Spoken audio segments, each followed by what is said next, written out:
TRA inapenda kuwakumbusha wafanyabiashara na walipa kodi wote kuwa itaendelea kutumia mifumo ya teknolojia, uchambuzi wa taarifa, ukaguzi, upelelezi na ushirikiano na vyombo vingine vya serikali ili kubaini, kufuatilia, kuchukua hatua za kisheria dhidi ya watu au mitandao inayojihusisha na ukwepaji wa kodi na udanganyifu katika mifumo ya kikodi.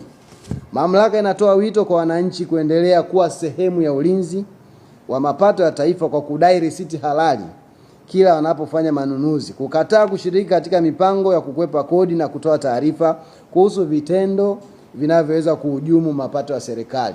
Hapa TRA ndio maana tunasisitiza kwamba kila mwananchi akienda kufanya manunuzi yake yote ahakikishe adai risiti. Na uzuri hata katika sheria ya fedha ya mwaka huu, katika mojawapo ya mabadiliko ya sheria za kodi, kuna baadhi ya huduma ambazo sasa hivi ni lazima zifanyike kielektroniki.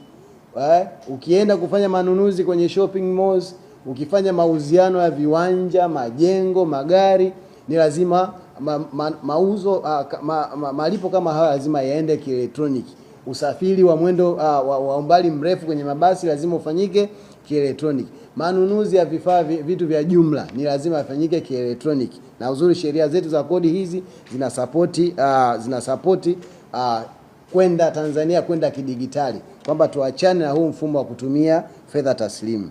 Kwa hiyo kwa mantiki hiyo TRA itaendelea kutoa tuzo na zawadi kwa wale wote wanaoweza kutupa taarifa za ukwepaji kodi. Ikumbuke kwamba tunaendelea na zoezi letu wa kuwabaini wote wanaojihusisha na ukwepaji wa kodi.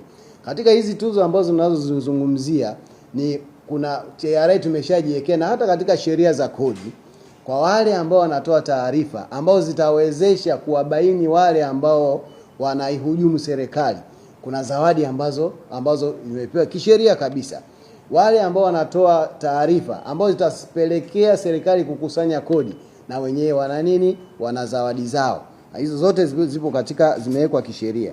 TRA itaendelea kutoa elimu na kuweka mazingira rafiki kwa walipa kodi wanaotekeleza wajibu wao kwa hiari kabisa, lakini wakati huo huo haitasita kutumia mamlaka iliyopewa kisheria dhidi ya wanaochagua kukwepa kodi na kuhujumu mapato ya taifa. Kodi ni msingi wa maendeleo yetu. Kulipa kodi ni wajibu wa kisheria na mchango wa moja kwa moja katika kujenga taifa tunayoitaka. Na ikumbuke kwamba hata kama hauna biashara, una nafasi kubwa ya kulijenga taifa. Hakikisha ukifanya manunuzi yako yote, dai risiti halali kulingana na kile kiasi ambacho umekilipa. TRA, pamoja tunajenga taifa letu.